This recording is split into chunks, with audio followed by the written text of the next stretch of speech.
자, 안녕하세요. 지난 시간에 국기법 다 마쳤죠? 조금 도움이 됐기를 바랍니다. 오늘은 이제 저희 교재 87페이지로 가서요. 부가가치세법 갈게요. 우리 기출 400제 교재를 학생들이 좀 샀나 봐요. 그래서 가끔씩 뭐 오탈자 이런 것들 문의가 오던데, 또는 뭐 오류가 좀 있는 것들이 있을 수 있다, 혹시 이런 문의들이 오던데요. 저자는 이제 글이 잘 안 보여요. 그러다 보니까 여러분들이 이제 저희 입시천닷컴에 상담실을 이용해서 질문을 주시면 여러분들의 도움으로 이 책이 좋아지는 거예요. 그러니까 너무 배척된 생각을 하지 마시고요. 오픈마인드로 저희 사이트에 가입하셔서 질문 주시면 제가 수업을 하고 있는 경우에는 곧바로 답변을 좀 해드리겠습니다. 오늘은 부가가치세법 갈게요. 자, 갑시다. 이제 자, 부가가치세법 가겠습니다. 그죠? 여러분 교재에서는 그지? 이론 요약은 되어 있진 않죠. 87페이지입니다. 자, 교재 페이지 87이에요. 자, 부가가치세법은 그지 여러분 시험에서 굉장히 쉽다 이런 친구들이 굉장히 많습니다. 그럼에도 불구하고요, 실제로는 점수를 많이 맞는 경우가 드물어요. 극단적으로 뭐 세무사 시험의 경우에는 기타세법하고 부가세법만 잘해도 50점 맞을 수가 있어요. 그래서 이 부가세법에 정확하게 좀 그지 이해를 좀 하시고 공부를 하시기를 바라요. 회계사 세무사 시험에서 이 부가세법은 둘 다 공이 그지 그죠? 둘 다 한 8문제에서 9문제 정도 출제가 됩니다. 그래서 여러분들이 이 부분을 절대 놓치시면 안 되는데요. 부가세법은 그죠? 그 양이 그렇게 많지는 않습니다. 근데 기본적으로 이론적 기초가 전제되지 않으면 여러분들이 부가세법을 정확히 이해를 좀 할 수가 없을 거예요. 그래서 저희 전체적인 교재를 보게 되면 아마 이렇게 한 7개 또는 8개의 장으로 나눠놨을 거예요. 제 책은 항상 제 1장이 뭐가 됩니까? 통칙이 됩니다. 기본적이고 공통적인 사항을 다루고 있겠죠. 자, 여기서는 통상 부가가치세는 무엇이다, 과세 요건은 어떻게 되는가, 이런 내용들을 먼저 정리를 좀 하고 가셔야 돼요. 그리고 부가세법에 있어서 항상 뭐예요? 자, 신고납부물을 이행을 하게 됩니다. 그러면 어디에 신고납부물을 이행을 해야 될 것인가, 이 문제가 제기돼요. 납세지에 대한 문제라고 이야기할 수도 있고요. 사업장에 대한 문제다, 이렇게도 이야기할 수 있어요. 대원칙은 사업장별 과세 원칙을 채택하고 있으니까요. 그치? 사업장 관할 세무서장에게 뭐예요? 부가세 뭐 신고를 하고 납부를 해야 된다. 그때는 당연히 기한이 존재하겠지. 그때 생겨난 개념이 신고납부기한이다. 이렇게 이해를 좀 하시기를 바라요. 그래서 이 통칙에 대한 부분을 잘 정리를 좀 하시면서 가시고요. 또 납세 의무자에 대한 부분도 통칙에 나옵니다. 그럼 뭐 영리 목적의 의무에도 불구하고 사업상 독립적으로 재화 또는 용역을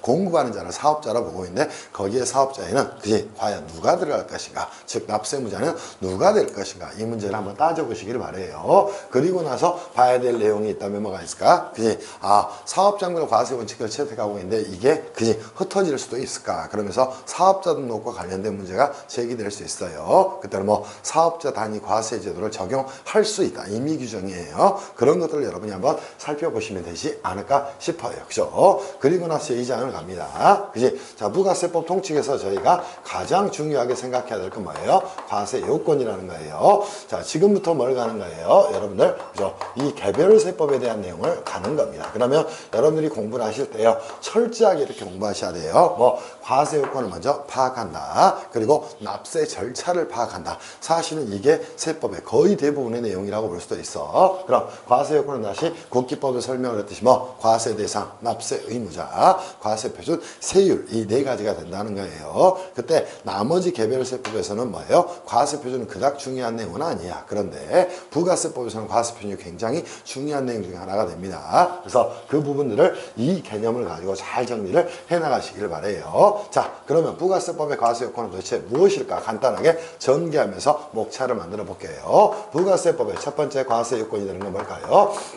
과세 대상이라는 거예요. 두 번째는 뭐가 될까요? 납세 의무자라는 겁니다. 세 번째는 뭐가 될까요? 과세 표준이라는 거예요. 그리고 네 번째는 뭐가 됩니까? 세율이라는 겁니다. 근데 부가세는 단일 비례세율을 채택을 하고 있다는 것이야. 그러니까 저희의 과제는 뭐가 될까요? 이 3가지가 될 것이에요. 그때 문제가 될 만한 건 이 납세 의무자는 어디에서? 이 통칙에서 다루고 있다는 것이야. 그런데 과세 대상에 대해서 다루고 있는 게 뭘까요? 제2장이라는 겁니다. 물론 1장에 내용의 설명을 상당 부분 할 거예요. 부가세법의 과세 대상을 이렇게도 표현하죠. 그죠? 다른 강사들 교재에 보면은 과세 거래다 이렇게도 표현을 합니다. 그러나 이거는 올바르지 않습니다. 왜 올바르지 않을까요? 부가세법에서는 재화 용역의 공급이라는 거래도 뭘로 그죠? 부가세 과세 대상으로 포착을 하고 있지만요. 그죠? 재화의 수입이라는 일정한 사실도 뭘로 과세 대상으로 포착하고 있다는 거야. 그래서 과세 거래라는 말보다는 저는 과세 대상이라는 말을 쓰는 게 조금 더 좋지 않을까 싶어요. 그죠? 그러면서 그죠? 이 과세 대상에서는 뭐 그죠? 재화의 공급은 무엇인가, 또 용역의 공급은 무엇인가, 또 재화의 수입은 무엇인가,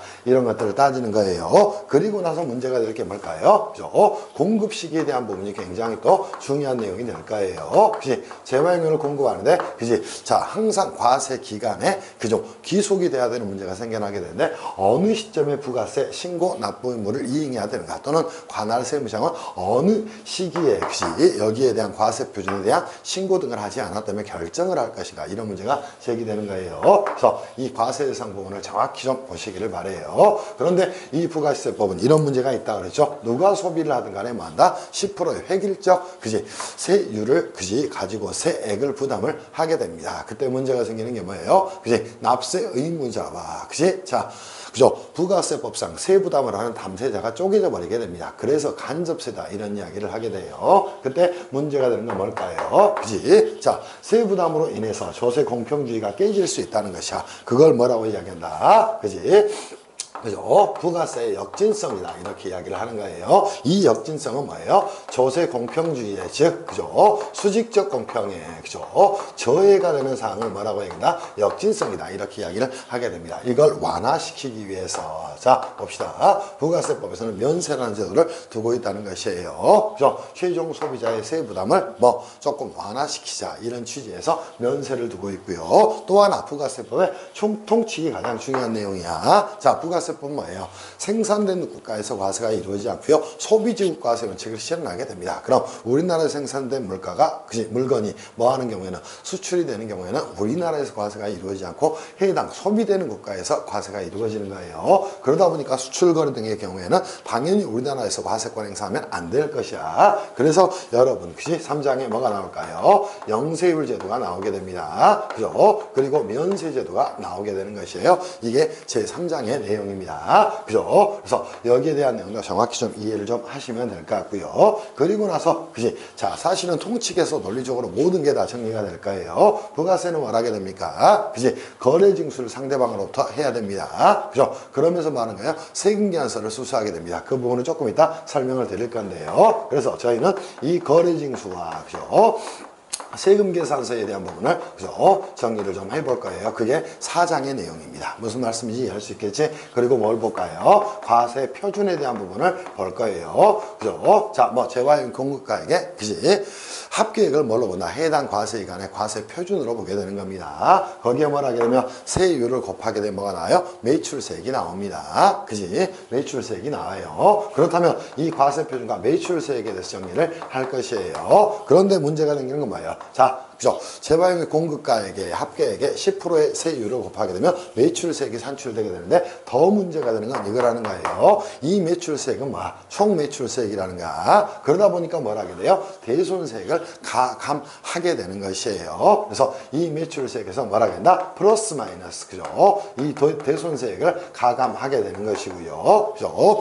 그 내용들이 다른 교재의 경우에 뒤쪽에 좀 나오는 것 같아요. 근데 저는 이제 이 매출세액에서 말하면 대손세액 공제를 해주게 되면요. 뭐란다? 순매출세액이 나온다. 이렇게 설명을 드릴 것이에요. 그리고 나서 자, 매출세액이 나왔다는 겁니다. 그리고 대손세액을 차감을 했어요. 그죠? 그러면 순매출세액이 나왔을까? 오케이. 근데 전 단계 세액공제법 때문에 뭘 하게 됩니까? 그죠? 세금계산상 매입세액은 전부 공제를 해주게 됩니다. 그래서 그죠? 매입세액과 그죠? 또 납부세액에 대한 부분을 정리를 할 것이에요. 그죠? 이게 그죠? 여러분 교재 아마 6장에 있는 내용이 될 것이에요. 무슨 말씀인지 이해할 수 있겠죠? 그죠? 그리고 나서 저희는요, 부가세 일반 과세자에 대한 그지? 통상적인 납세 절차에 대해서 정리를 좀 할 것이에요. 그죠? 납세 절차는 뭐 그닥 어려운 내용은 별로 없으니까 여기에 대한 부분을 잘 정리하시면 되고요. 여기서 가장 중요한 내용은 뭘까요? 자, 부가세 납세 절차에서는 당연히 뭐라고 신고를 할 것이에요. 그리고 나서 뭐합니까? 그지? 신고 납부기한이 붙으니까, 그지? 그 신고 납부기한까지 신고를 할 것인데 문제가 생기는 게 가장 중요한 내용 중 하나예요. 그죠? 부가세 환급제도는 국세기본법에 뭐다? 국세 환급금에 대한 예외가 될 수 있는 사항이 존재하게 됩니다. 걔를 뭐다? 부가세 조기 환급이다. 이렇게 이야기를 하는 거야. 그래서 그죠? 이 환급에 대한 내용에 초점을 두고 정리를 좀 하셔야 될 거예요. 또 하나 뭐가 있을까요? 대리납부제도 이런 것들이 존재하게 됩니다. 그죠? 그리고 나서 뭐가 있을까? 그지?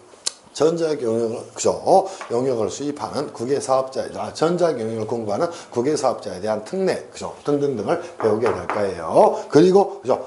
저희 마지막 장 8장에 가면 간이과세 제도에 대해서 간단하게 정리를 좀 하고 갈 것이에요. 그래서 여러분들, 그지? 부가세법은요, 어느 하나도 빼지 않고 다 출제가 됩니다. 그래서 8문제에서 9문제가 출제가 이루어지는 것이에요. 통칙도 당연히 출제가 되는 거고요. 그죠? 더 중요한 내용은 과세 대상이 되겠죠. 또 영세율과면서도 빼지 않고 출제가 되는 거고요. 또 세금계산서 부분도 빠뜨리지 않고 출제가 이루어지는 것이고, 과세표준은 뭐 더더욱 출제가 많이 되겠죠. 그죠? 또 매입세 공제와 관련된 내용도 출제가 많이 이루어질 거예요. 그러면서 뭐 그죠? 이 납부세액을 계산하는 과정에 의제 매입세 공제에 대한 부분도 출제가 좀 이루어질 거라고, 그죠? 그렇게 정리를 좀 해나가시기를 바랍니다. 그렇다면 선생님, 부가세법에서 올해 개정된 내용이 좀 있는 것 같은데 도대체 뭡니까? 이렇게 물어본 친구도 있어요. 또 개정된 내용은 첫 번째 뭐가 있습니까? 납세 의무 쪽이에요. 그죠? 자, 하나가 들어간 게 뭐가 있을까요? 자, 수탁자의,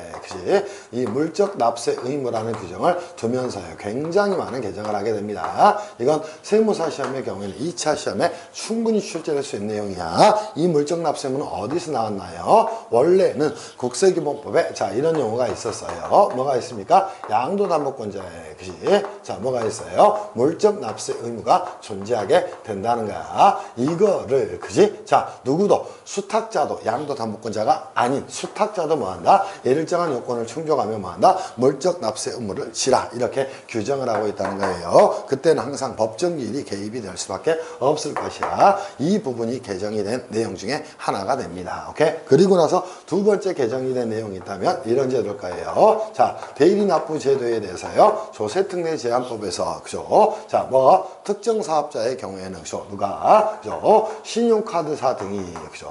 카드사 등이 뭐 할 수 있다는 거야. 그지? 대리납부에서 부가세를 징수할 수 있는 제도를 하나 도입하게 됩니다. 이게 또 하나의 내용으로, 그죠? 자리를 잡게 됩니다. 오케이? 그리고 조세특례 제한법에 있는 규정들은 뭐, 그죠? 영세율에 대한 규정들은 뭐 일모를 연장을 해서요, 가지고 있는 것이고요. 또 하나 원래 용이 있다면 뭐가 있을까요? 자, 의제 매입세 공제에 대한 부분이 있습니다. 그죠? 의제 매입세 공제 중에 뭐가 있어요? 음식점을 영위하는 것이 누가 있다는 거예요? 개인 사업자가 존재하게 된다는 겁니다. 그죠? 의제 매입세 공제율은 얼마였나요? 공제율은 과거, 그죠? 108분의, 그죠? 8이었습니다. 그런데 이 부분을 그대로 놔두면서요, 뭐가? 과표가, 그지? 얼마? 2억 이하인 경우에는 얼마까지 증대시켜주겠다? 109분의 9까지 증대를 시켜주겠다. 이게, 그죠? 기본적인 개정 내용이 됩니다. 그래서 부가세법의 개정 내용은 그다지 많지 않고요. 물론 디테일한 부분이 한두 가지가 더 있을 수 있지만 큰 얼개를 보면 이 세 가지가, 그죠? 뭐가 돼요? 그죠? 개정 내용이다. 이렇게 정리를 좀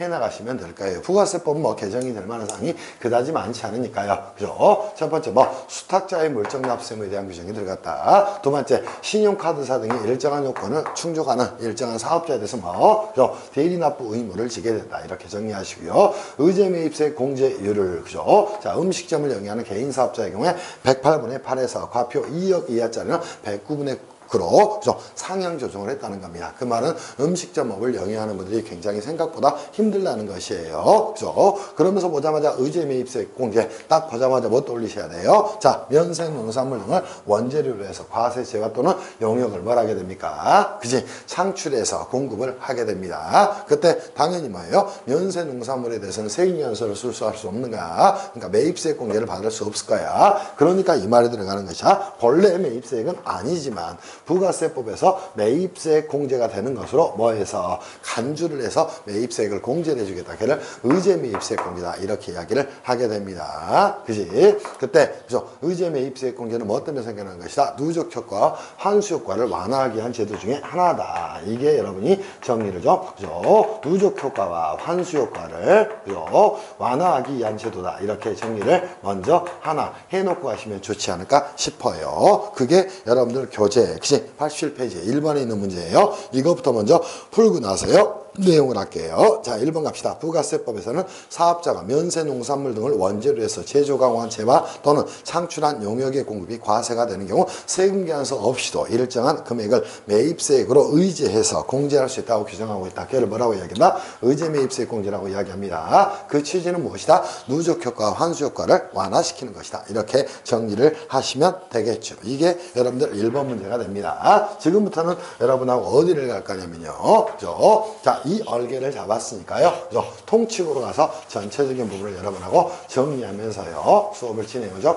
해갈 거예요. 물론, 그죠? 가도록 합시다. 부가세법에서는 모든 공부에서 가장 중요한 게 뭐다? 그지? 통칙이다 또는 총칙이다. 이렇게 이야기를 그지? 하고 싶어요. 그죠? 자, 그렇다면 저희 선생님 일장 통칙에서 배워야 될 건 무엇입니까? 이렇게 그지? 정리를 간단하게 해보셔야 되겠죠. 배워야 될 주제를 먼저 잡고 공부를 하셔야 됩니다. 그럼 첫 번째 뭘까요? 부가세법 통칙에서는 부가세는 도대체 무엇인가? 이렇게 정리를 좀 할 거예요. 그죠? 자, 두 번째는 뭘까요? 자, 부가가치세법이에요. 그죠? 자, 그죠? 부가가치 뭐라는 거예요? 세법이라는 겁니다. 그럼 과세 대상은 무엇이라는 것이야? 부가가치라는 거예요. 그럼 이 부가가치를 파악하는 방법은 어떤 것들이 있는가? 오케이? 그죠? 또, 그죠? 우리나라 부가세법은 어떤 과세 제도를 채택하고 있는가? 이런 것들을 정리를 좀 하셔야 될 거야. 그러기 위해서 두 번째 반드시, 그죠? 용어의 정의를 정확히 좀 잡고 가셔야 됩니다. 무슨 말씀인지 이해할 수 있겠지. 왜? 항상 모든 법조문에, 그죠? 1조, 그죠? 1조는 뭐가 나와요? 목적이 나와요. 2조는 뭐가 나옵니까? 그지? 용어의 정의가 나옵니다. 이때 재화가 무엇인지, 용역이 무엇인지, 오케이? 또 사업자가 무엇인지, 일반 과시자가 무엇인지, 간이 과시자가 무엇인지 하는 용어를 정리하게 되는 거예요. 무슨 말씀인지 이해할 수 있겠죠. 자, 그리고 나서 우리가 봐야 될 내용이 또 뭐가 있을까? 부가가치세법에 역시 부가가치세법에 역시 자, 부가가치의 파악의 방법과 그죠? 부가가치를 어떻게 파악하는가 하는 방법하고, 그죠? 또 하나, 부가가치세법이 역시 적용하고 있는, 역시 과세표준과 세액의 산출 방법, 그죠? 우리나라 부가세법이 적용하고 있는 제도들은 과연 어떤 것들이 있는가? 이런 것들을 정리를 할 거예요. 부가가치 파악 방법으로 뭐, 가산법과 그죠? 뭐, 국민 총생산형, 소득형, 또 소비형이 존재합니다. 그리고, 그죠? 과세표준과 매출세액 계산 단계에 적용하는 방법은 가산 법과 공제법이 있어요. 그 중에 우리나라 공제법을 채택하고 있다는 것이야. 그리고 거기에 뭘 하고 있다는가? 그지? 뭐, 그죠? 자, 그지? 그죠? 소비형과 또 생산형이 존재하게 됩니다. 그때는 뭐 소비형 부가세를 채택하고 있다는 거예요. 그래서 이 부가가치의 파악 방법에 대한 부분하고 그죠? 과세 표준과 그죠? 세액의 계산 방법에 대해서 여러분이 정리를 먼저 이론적으로 그죠? 반드시 좀 하고 가셔야 됩니다. 세무사 2차 시험의 경우에는 전단계 세액공제법을 물어보는 게 몇 년에 한 번씩 나와요. 그럼에도 불구하고 학생들이 답을 못 써요. 그건 부가세법에 대한 전체적인 얼개를 이해를 하지 못하고 있기 때문이야. 그죠? 2번 문제도 이와 관련된 내용입니다. 그죠? 그래서 이 부분을 정리할 거예요. 그리고 나서 봐야 될 게 뭘까요? 부가세법의 전체적인, 그죠? 아까 보셨듯이 이 과세 요건에 대한 고민을 조금 더 해봐야 됩니다. 뭐, 과세대상, 납세무자, 과세표준, 세율에 대해서 정리하자는가. 그 중에 저희 총칙에서는 뭐를 규정하고 있어요? 이 납세 의무자를 규정을 하고 있는데요. 이 납세 의무자와 과세 대상은 절대 뗄래야 뗄 수 없는 상관관계를 갖고 있다는 것이야. 그럼 자, 과세 대상은 무엇일까? 재화의 공급 또는 용역의 공급이 되는 거예요. 그때는 그저 단순한 재화 또는 단순한 용역의 공급을 하게 됩니다. 그죠? 그 공급하는 자가 뭐예요? 사업자가 부가세법상 아니라는 거예요. 그럼 과세 대상이 되질 않습니다. 그래서 부가세법 조문은 뭐 사업자가 하는 재화의 공급 또는 용역의 공급이 뭐다? 부가세법상 과세 대상이다. 이렇게 이야기를 하고 있어요. 그죠? 또 하나는 뭐가 있나요? 재화의 수입이 있다는 거예요. 그 말에는 뭐가 없지 않아? 그죠? 사업자라는 말이 붙지 않아요. 그럼 사업자는 사업자가 아니라 재화를 수입하는 자는 뭐다? 부가세, 납세 의무를 부담을 하게 되는 겁니다. 그 부분들을 설명을 좀 하고 갈 거예요. 자, 그렇다면 이 과세 요건에 대한 정리를 좀 했고요. 그럼 과세 표준은 나중에 살펴볼 것이에요. 뭐예요? 과세 대상을, 그지? 자, 부가세법도 종가세 방식을 채택하고 있으니까 금액 단위로 전환을 시키겠죠. 오케이? 그죠? 그래서 해당 과세기간에 재화 용역의 공가액의 합계액이 뭐한다? 과세 표준이다. 이렇게 이해를 하고 가셔야 돼요. 자, 그런 다음에 뭐 볼까요? 부가세법에, 그지? 자, 사업자가, 그죠? 되는 자가 뭐가 되는 거예요? 또 재화를 수입하는 자가 뭐가 됩니까? 납세 의무자가 됩니다. 그 중에 중요한 내용은 뭘까요? 사업자라는 거예요.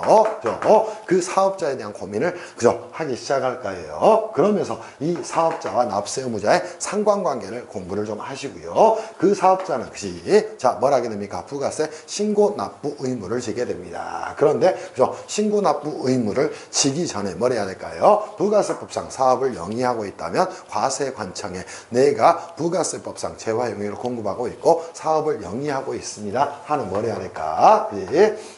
사업자 등록을 해야 된다는 거예요. 그래서 이 사업자 등록에 대한 부분이, 그죠? 가끔 출제가 됩니다. 또 하나, 부가세법은 뭐예요? 이 사업자 등록을 어떻게 하고 각 사업장별로 하는 것이고요. 그죠? 각 사업장별로 하는 게 뭐냐가 원칙이라는 겁니다. 이를 사업장별 과세 원칙이라고 하는데 부가세법상 사업장은 도대체 어떤 것들이 있습니까? 이 사업장은 곧, 그죠? 사업을 영위하는 장소의 개념도 있지만요. 만약 이 사업장을 가지고 재화용역을 공급하는 자가 있는데 뭘 하지 않았다는가? 부가세 신고를 하지 않았다는 거예요. 그럼 과세관청은, 그죠? 뭐라는, 그지? 과세라는 근거가 되는 장소가 될 수도 있어요. 그래서 얘네들을 납세지다 이렇게 표현을 하게 됩니다. 오케이? 부가세법의 대원칙은 뭐다? 사업장별 과세 원칙을 채택하고 있다. 즉 납세지별 과세 원칙을 채택하고 있다는 거.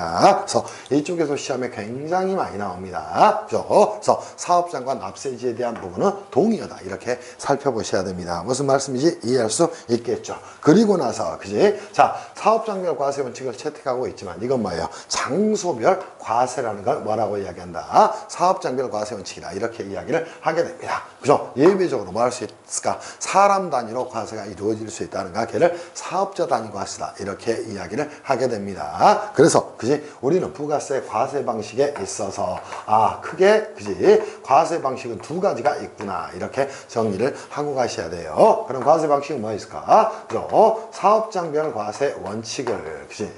과세 원칙을 채택하고 있다는 거예요. 다만 예외적으로 뭐 할 수도 있다? 사람 단위로 과세를 할 수도 있다는 거야. 걔를 사업자 단위, 그죠? 과세제도다. 이렇게 이야기를 하게 됩니다. 오케이? 그죠? 그에 반해서, 그치? 자, 과세 방식에는 들어가지 않아요.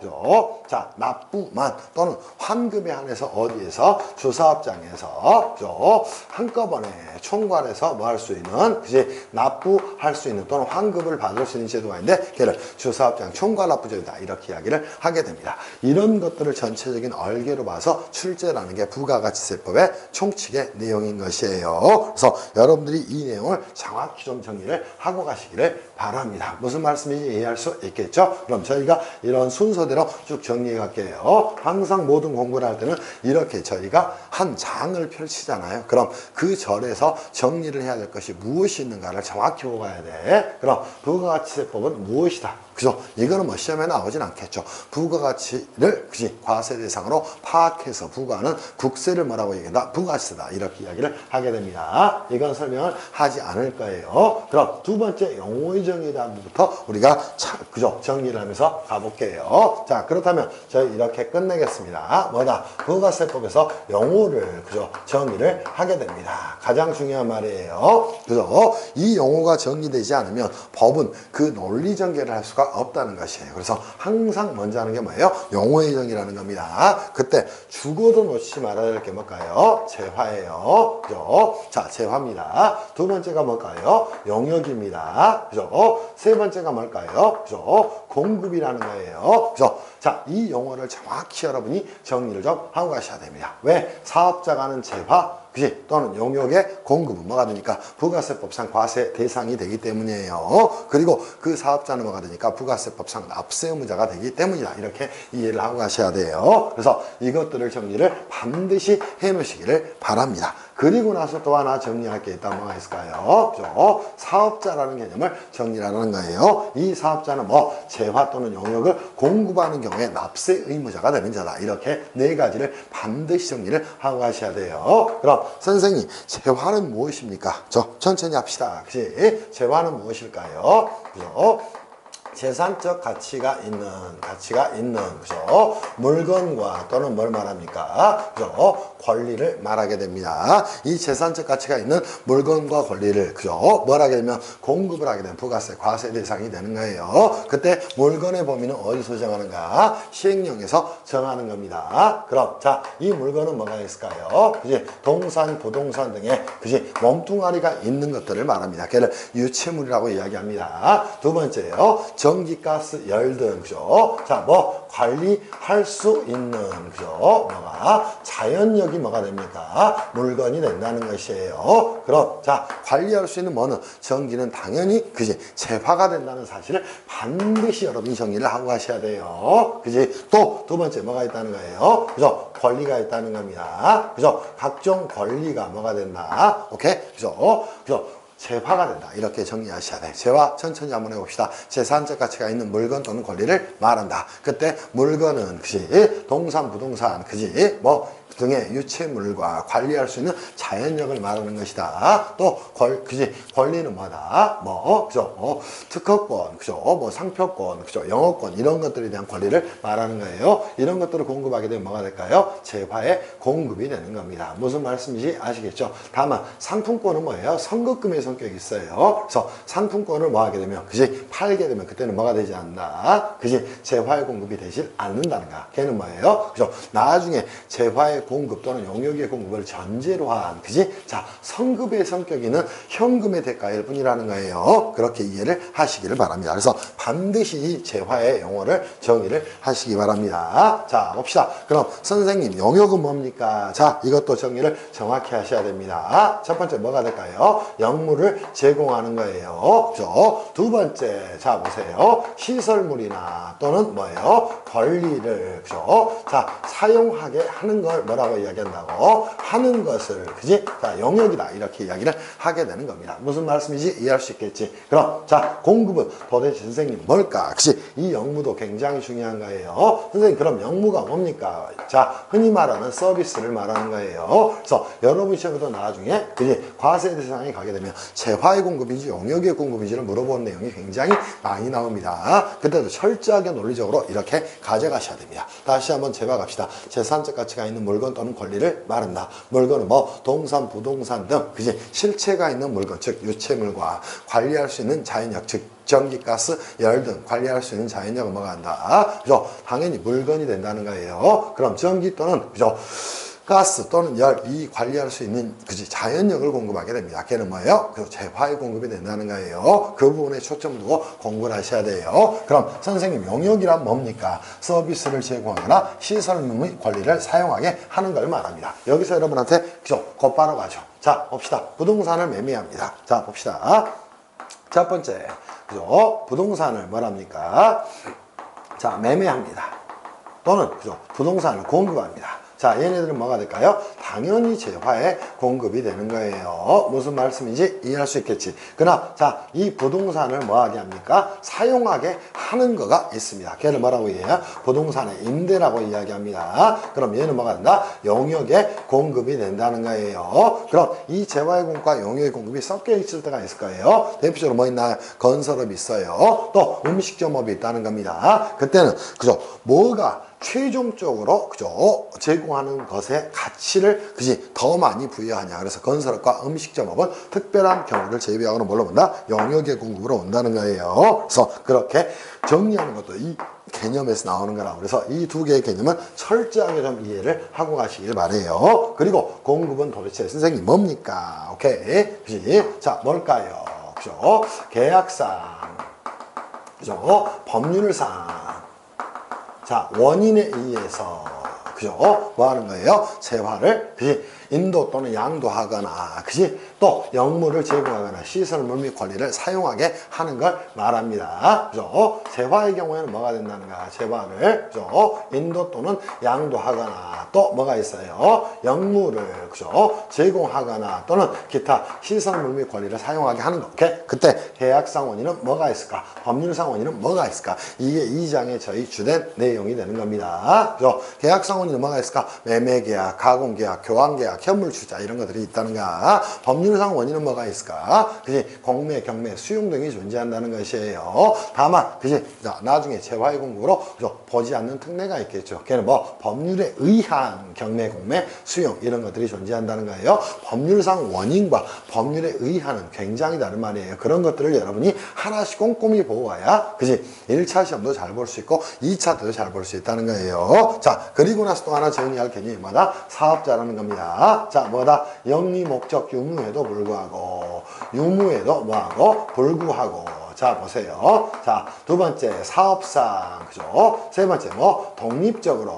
자, 뭐 하는 자예요? 자, 세화 또는, 그죠? 용역을 뭐 하는 자? 공급하는 자가 뭐가 됩니까? 사업자가 된다. 이렇게 이해를 하셔야 돼요. 영리 목적은 전혀 중요하지 않다는 거예요. 그리고 사업상 독립적으로 재화용역을 공급하는 자가 뭐 한다? 부가세법 사업자가 되는 거고요. 이 사업자가 하는 재화 용역의 공급이 부가세법상 과세 대상이 되는 것이다. 이렇게 이해를 꼭 하고 가시기를 바랍니다. 무슨 말씀인지 아시겠지? 이것부터 하고 가야 부가세법이 시작이 되는 거예요. 이것도 하지 못하고 부가세법을 한다는 건 말이 안 되는 겁니다. 무슨 말씀인지 아시겠지? 자, 그와 더불어 또 하나의 어마무시 중요한 주제가 있어요. 뭘까요? 부가가치세법의 이론적인 부분입니다. 그래서 이 이론적인 부분에 대한 부분도 여러분이 정리를 좀 하셔야 돼요. 쓸데없이 누적 효과, 환수 효과 계산만 하지 말고. 그래서 이 부분을 지우고요. 자, 두 번째 주제로 넘어가겠습니다. 그럼 뭘까요? 부가세 이론적 과세 방식에 대해서 여러분하고 정리를 하고 갈게요. 목차 잘 잡았으니까 잘 따라오시기를 바랍니다. 자, 출발을 하도록 합시다. 그지? 출발하도록 합시다. 자, 갑시다. 그럼 우리는 이제는 어디를 봐야 한다? 부가가치세 이론적, 그지? 고민에 대한 부분을 살펴보자는 거예요. 그럼 부가가치세는, 그죠? 자, 봅시다. 그죠? 부가가치세법은 이렇게 고민을 합니다. 그지? 부가가치, 그죠? 부가가치, 그죠? 세법의, 그지? 이론적, 그죠? 근거에 대해서 우리 정리를 좀 하고 가자는 거예요. 그럼 첫 번째 이 부가세법의 이론적 근거에서 부가세법의 과세 대상은 뭐가 됩니까? 그죠? 부가가치가 된다는 거예요. 그죠? 이 부가가치를 파악하는 이론적 방법은 뭐가 있다는 것이야? 세 가지가 존재한다는 겁니다. 하나가 뭐가 있다? 이제 총생산형이 존재하는 거예요. 그죠? 두 번째는 뭐가 있을까요? 소득형이 존재한다는 겁니다. 그지? 세 번째는 뭐가 있을까요? 소비형이 존재하게 됩니다. 자, 이런 것 때문에 뭘 배우는가? 경제학 또는 재정학을 배우는 거예요. 그죠? 총생산형은 무엇일까? 소득형은 무엇일까? 소비형은 무엇일까? 그지? 자, 이때 소비형은 뭘까요? 그죠? 중간재 구입액 또는 투자액 이런 것들을 전부 뭐예요? 매입세액 공제로 허용해주는 방법을 말합니다. 그러다 보니까 투자가 촉진되는 장점이 있다는 거예요. 또, 그죠? 최종 소비자에게 부가세를 전가를 시키기 때문에 부가세의 계산 방법이 간편하고요. 그죠? 과세행정의 회의성을 도모할 수 있는 제도마다 소비형이다. 이렇게 정리하고 있어요. 그래서 부가가치 파악 방법은 이론적으로 세 가지가 있다. 오케이? 자, 이 소비형은 뭐한다? 투자를 촉진시킬 수 있는 장점이 있고요. 그죠? 전 세계적으로, 그죠? 전 세계적으로, 그죠? 대부분의 국가가 사용하고 있는, 그죠? 제도가 뭐예요? 이 소비형이라는 겁니다. 두 번째 문제가 되니까 더 시험에 중요한 내용이에요. 자, 그럼 부가가치세법의 과세표준과, 그죠? 자, 매출세액, 세액을 계산하는 방법에 대한 고민을 하셔야 됩니다. 자, 이제 여러분하고 한번 가볼 거예요. 봅시다. 자, 부가가치세는 누가 부담한다? 최종 소비자가 부담을 하게 됩니다. 그러다 보니까 뭐예요? 부가세법에서는 납세 의무자와, 그죠? 누가? 그죠? 사업자가 이렇게 쪼개져 납세 의무자와 그지 누구 세금을 부담하는 담세자가 쪼개져 버리는 문제가 생겨납니다. 담세자는 누구라는가? 최종 소비자가 되는 거예요. 결국은 최종 소비자가 세금을 부담을 하게 되지만요. 부가세법에서는 국세기본법에서 봤던 것처럼 사업자에게 징수 의무를 부여를 하고 있습니다. 걔를 거래징수다 이렇게 이야기를 하는 것이야. 그래서 부가세법은 징수 의무자라는 말을 쓰질 않고요. 다만 징수 의무자로 쓰게 되면 그지 거래징수의 포섭이 되기 때문에요. 원천징수 의무자처럼 취급이 될 수 있다는가. 그래서 이 납세 의무자는 부가세법상 뭐다? 그지 사업자 또는 재화를 수입하는 자, 오케이 이렇게 정리를 하고 있다는 것이에요. 무슨 말씀인지 이해할 수 있겠지? 그지 소비용 부가세를 채택하기 때문에 뭐가 납세 의무자와 담세자가 분리되는 현상이 생겨나게 됩니다. 그때 문제가 생기는 건 이거라는 겁니다. 자, 갑이라는 사업자가 있어요. 자, 을이라는 사업자가 있습니다. 병이라는 사업자가 존재한다. 이렇게 가정을 할게요. 그때 중심을 항상 여기서 잡으시길 바랍니다. 여기서 잡으시길 바래요. 자, 봅시다. 자, 이 갑이라는 친구가 이렇게 재화 용액을 공급을 했답니다. 재화를 공급을 했다고 가정할게요. 재화를 공급을 했답니다. 그리고 그 공급가액은 얼마였다? 이렇게 1000이었다. 이렇게 가정을 할게요. 물론 갑이라는 친구가 새로이 창출한 부가가치가 될 수도 있어요. 그때 당연히 뭘 하게 됩니까? 이 갑은 재화를 이렇게 을에게 공급하면서 자, 여기에 상당하는 부가세 얼마를 100을 뭘 해야 됩니까? 그지 반드시 뭘 해야 돼요? 자, 거래징수를 해야 됩니다. 거래징수를 해야 됩니다. 그리고 이 을이라는 친구는 뭘 했을까요? 이 매입세액에 대한 세금 계산서를 받았을 거예요. 그럼 거래징수란과 동시에 뭘 했어요? 세금 계산서를 이 갑은 누구에게? 그지 을에게 발행을 해야 된다는 거예요. 그럼 자, 을이라는 친구는 뭘 했고 거래징수를 당했고요. 세금 계산서를 뭐 했다는 거야? 매입을 했다는 겁니다. 오케이? 매입을 했다는 거야. 그리고 거래징수는 뭐 했다는 거야? 당했다는 겁니다. 오케이?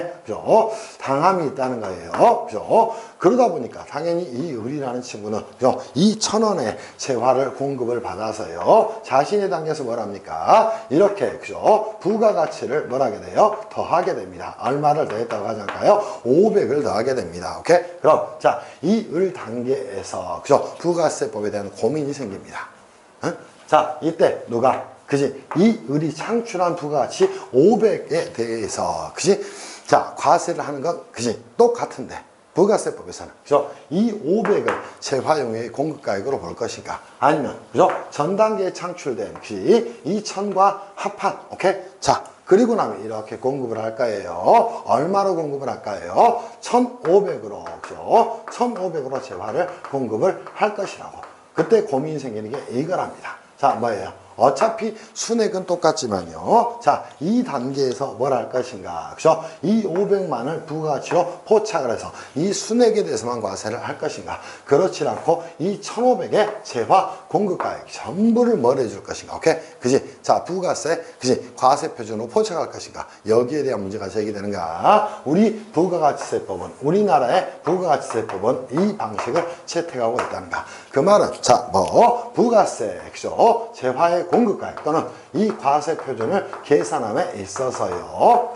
자신이 창출한 이 500에 대한 부가가치는 당연히 과세 대상이 되는 것으로 또는 과세 표준의 대상이 되는 것으로 포착을 하는 것이고 심지어 또 전 단계에서 창출된 부가가치도 뭘로 재화용의 공가액에 포함을 시켜버린다는 거예요. 그럼 이때 역시 과세 표준 또는 재화용의 공급가액이라고 간단하게 합시다. 재화 또는 용역의 그지 공급가액은 얼마가 되는 것이야? 1000이 되는 게 아니라 1500이 된다는 겁니다. 무슨 말씀인지 이해할 수 있겠죠. 그리고 나서 당연히 뭘 할까요? 이 을이라는 친구는 거래 상대방에 대해서 뭘 해야 될까요? 거래 징수를 해야 될 거예요. 얼마를? 부가세 150에 대해서 거래 징수를 할 것이라고. 무슨 말씀인지 이해할 수 있겠지. 그럼 병이라는 자는 나중에 이거는 거래 징수를 당한 꼴이 되니까 매입세 공제를 받을 것이에요. 그러나 병까지 확대시키지 말라는가. 여러분이 보셔야 될 건 뭐밖에 없다는가? 을단계밖에 없다는 거예요. 그럼 자, 재화용의 공과액은 1,500을 그지 과세 표준으로 잡고요. 거기에 10%의 세율을 곱하게 됩니다. 그럼 그죠? 당연히 얼마가 될까요? 부가세,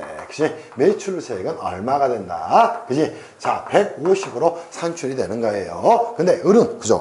그 전에 누구로부터? 이 갑으로부터 거래징수당한 부가세 매입세액이 있다는 겁니다. 당연히 이거는 뭘 했을까요? 세금계산서를 수술을 했을 거예요. 그러면 전 단계에서 뭘 한? 거래징수당한, 그지? 자, 뭐를? 세금계산서상, 그죠? 매입세액을 뭘 해줘야? 그지? 전부 차감을 해줘야 순부가가치 이 500에 대해서만 과세가 되는 결과가 생겨난다는 거. 오케이?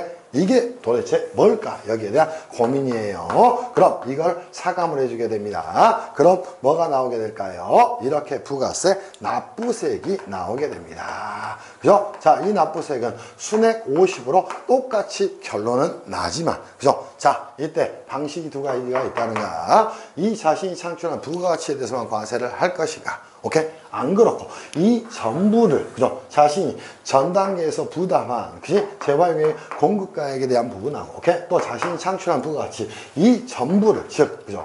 1,000과, 그지? 500을 합한 걸 과세 표준으로 볼 것인가? 여기에 대한 고민을 하게 됩니다. 그 과정에 생기는 게 뭘까요? 자, 이렇게 하자.